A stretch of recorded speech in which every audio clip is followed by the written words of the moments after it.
بسم اللہ الرحمن الرحیم۔ السلام علیکم۔ ایک جن کا حضرت محمد صلی اللہ علیہ وآلہ وسلم سے ملاقات کا واقعہ۔ مکہ معظمہ میں ولید نامی کافر رہا کرتا تھا۔ اس کا ایک سونے کا بت تھا جس کی وہ پوجا کیا کرتا تھا۔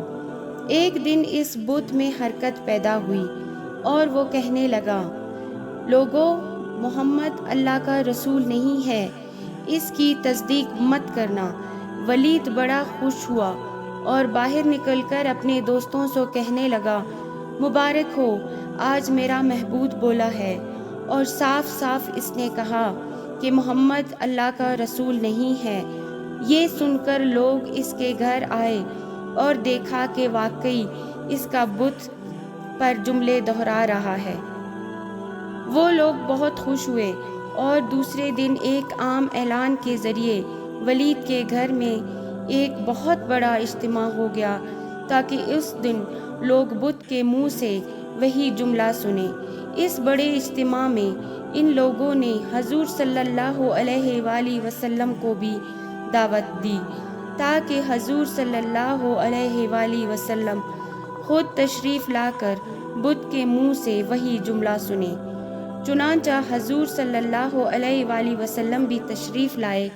جب نبی کریم صلی اللہ علیہ وسلم تشریف لائے تو بت بول اٹھا، اے لوگو، خوب جان لو کہ محمد صلی اللہ علیہ وسلم اللہ کے سچے رسول ہیں۔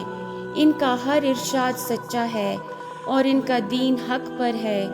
تم اور تمہارے بت جھوٹے ہیں جو تمہیں گمراہ کرنے والے ہیں۔ اگر تم اس سچے رسول پر ایمان نہ لاؤ گے تو جہنم میں جاؤ گے۔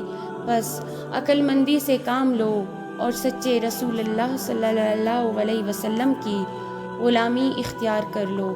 بت کی یہ باتیں سن کر ولید بڑا گھبرایا اور اپنے محبوب کو پکڑ کر زمین پر دے مارا اور اس کے ٹکڑے ٹکڑے کر دیے۔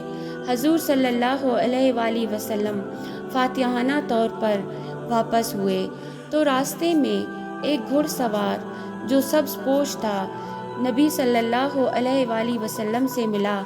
اس کے ہاتھ میں تلوار تھی جس سے خون ٹپک رہا تھا۔ حضور صلی اللہ علیہ وسلم نے فرمایا، تم کون ہو؟ بولا، میں جن ہوں اور آپ کا غلام اور مسلمان ہوں۔ جبل طور میں رہتا ہوں۔ میرا نام معین بن البر ہے۔ میں کچھ دنوں کے لیے کہیں باہر گیا ہوا تھا۔ آج گھر واپس آیا ہوں تو میرے گھر والے رو رہے تھے۔ میں نے وجہ پوچھی تو معلوم ہوا کہ کافر جن جس کا نام مصفر تھا وہ مکہ میں آ کر ولید کے بت میں گھس کر حضور صلی اللہ علیہ وآلہ وسلم کے خلاف فضول گوئی کر گیا ہے اور آج پھر یہی بکواس دوبارہ بت میں گھس کر کرنے والا تھا۔ اس سے پہلے واقعے کے متعلق بکواس